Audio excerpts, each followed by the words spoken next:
Hello नमस्ते साथीहरू के छ सन्चै हुनुहुन्छ? आज चाहिँ साइकल झिकेर यस्तो बाहिरतिर घुम्न निस्केको म। आजको मौसम पनि राम्रो गरिरहेको छ, हल्का बादल गरेको छ, तर ठिकै छ मौसम चाहिँ। आई होप कि हजुरहरू पनि सन्चै हुनुहुन्छ होला, हजुरको लाइफमा राम्रै गरिरहनु भएको छ होला। म चाहिँ नेपालबाट जापान आएको चाहिँ धेरै भएको छैन, भर्खर 6 मन्थ जति भएको छ। अनि म चाहिँ जापानको लाइफ कल्चरको बारेमा चाहिँ यस्तै सानसानो भिडियोहरू, भ्लगहरू गराउँछु। हजुरहरूले मन पनि पराइदिनुहुन्छ, हेरिदिनुहुन्छ, त्यसको लागि थ्याङ्क यू। हालसालै म चाहिँ जापानमा वर्किङ भिसामा छु अहिले चाहिँ। यहाँ पहिला म स्टुडेन्ट नै हो। पहिला निहोङ्गो गएको पढेर, सिलगढी गएको पढेर त्यसपछि वर्किङ भएको। बिचमा चाहिँ नेपाल फर्केको थिएँ। 1 वर्ष जति नेपाल बसेर फेरि म जापान आएको छु अहिले चाहिँ। हजुरहरू नेपालबाट हुनुहुन्छ कि जापानमै हुनुहुन्छ? जापानमा भर्खरै आउनु भएको छ है, स्टुडेन्टहरू हुनुहुन्छ होला, कोही वर्किङहरू हुनुहुन्छ होला। हजुरहरू जे गर्नुहुन्छ जापानमा है, वर्किङमा हुनुहुन्छ भने वर्किङमा छु, स्टुडेन्ट्स हुनुहुन्छ भने स्टुडेन्टमा छु, अथवा चाहिँ नेपालमै हुनुहुन्छ भने पनि नेपालमै छु भनेर कमेन्ट गर्नुहोस् न है।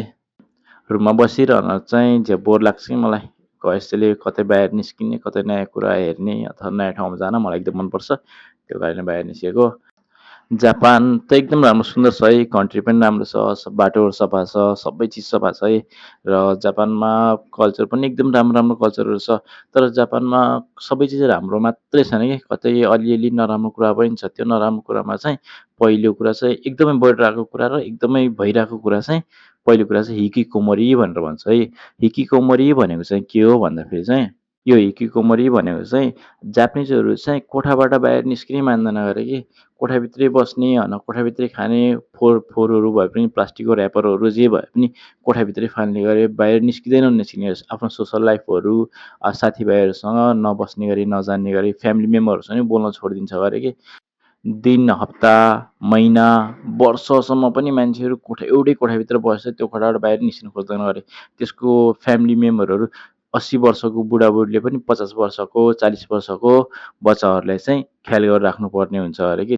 अनि यो हिकिकोमोरी भन्ने रोगदेखि रोगै भनौँ न, रोगदेखि मान्छे चाहिँ अहिलेसम्म चाहिँ अहिले रेकर्ड हेऱ्यो भने चाहिँ 1,00,000 भन्दा बढी मान्छेहरू चाहिँ त्यो रोगबाट एकदम ग्रसित छ अरे कि, त्यो चाहिँ लागेको छ अरे चाहिँ मान्छेहरू निस्किनै मान्दैनन्। एकदेखि जापानमा यङ पपुलेसन एकदमै कम छ, ओल्ड पपुलेसन धेरै छ। अनि यङ पपुलेसनहरू बाहिर निस्किन नखोजेपछि है, बुढाबुढी आफ्नो प्यारेन्ट्सहरू बुढाबुढीले चाहिँ केयर गर्नुपर्छ। यसैले 80 वर्षको 80-90 वर्षको बुढाबुढीले पनि आफ्नो 40 वर्षको 50 वर्षको छोराछोरीलाई हेर्नु पर्दाखेरि त नराम्रो फिल हुन्छ नि होइन?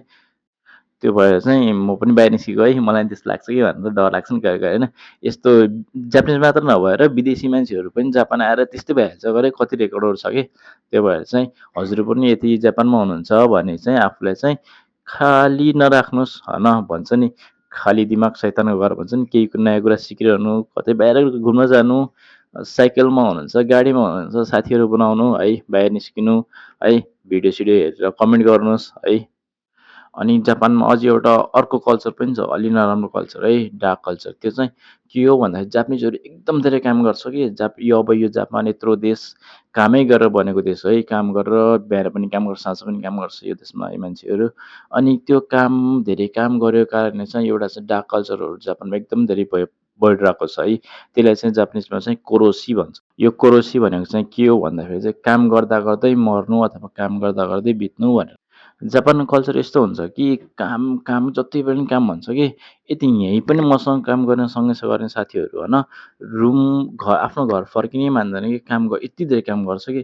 काम गर्दा गर्दा जस्तै हामीलाई जस्तो होइन, काम सकेपछि जस्तै जस्तै 6 बजे काम सक्यो भने कतिखेर काम सकाएर रुम फर्किउँला, घर फर्किउँला, आराम गरौँ भन्ने हुन्छ नि होइन। यो जापानिजहरूलाई चाहिँ घर फर्किनै मन लाग्दैन अरे कि, घर फर्केर पनि के गर्ने भनेर भन्छ कि। किन घर फर्किनुहोस् भनेर भन्दाखेरि चाहिँ घर कोही पनि छैन, एक्लै के गरेर बस्नु भन्छ। धेरै के जस्तो जापानिजहरू बिहे गर्दैन नि त, एक्लै बस्छ नि धेरै जस्तो।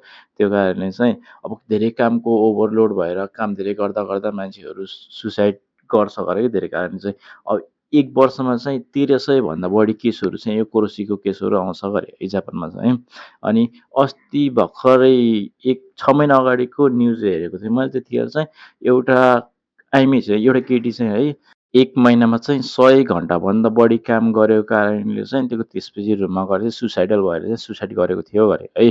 अब जापानको कल्चरमा चाहिँ जापानिजहरूले चाहिँ अब ठुल्ठुलो पोस्टहरू भएको मान्छेहरूले चाहिँ एकदम धेरै काम लदाउँछ कि, त्यो भएर चाहिँ अब हजुर चाहिँ जापानमा आउँदै हुनुहुन्छ, वर्किङमा हुनुहुन्छ भने चाहिँ हजुर कम्पनी कस्तो छ, अलि बुझेर, अलि राम्रोसँग जानेर आफ्नो ल्याङ्ग्वेज अलि बनाएर आउनु होला है। यदि जापानमा हुनुहुन्छ, राम्रोसँग काम गरिरहनु भएको छ भने हजुर कम्पनी पनि कस्तो छ, आफ्नो कम्पनी केयर गर्नु होला।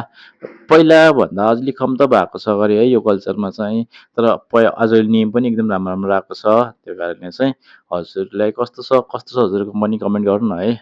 जापानमा चाहिँ अझै एउटा डार्क साइड भनौँ कि अब ठाउँ भनौँ है, त्यो ठाउँ चाहिँ यो जङ्गल हो, त्यो जङ्गल चाहिँ ओकिगाहरा भन्ने एउटा जङ्गल छ।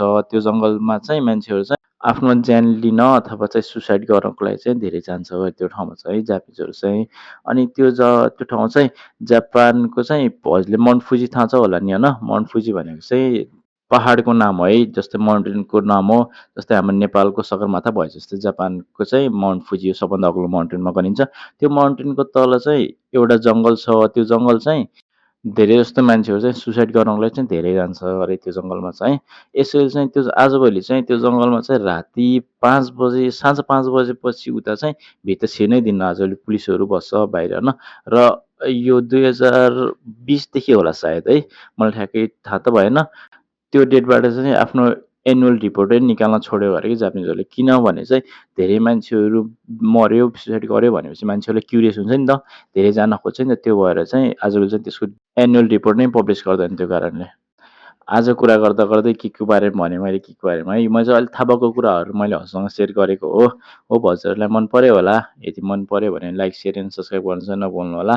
यस्तै भिडियोहरू अरू पनि आउँछ, त्यसको लागि चाहिँ सब्सक्राइब गर्नु चाहिँ नभुल्नु होला। र हजुरको साथीहरू जापान हुनुहुन्छ भने उहाँसँग सेयर पनि गर्नु होला है। यति भन्दै आजको लागि सायोनारा।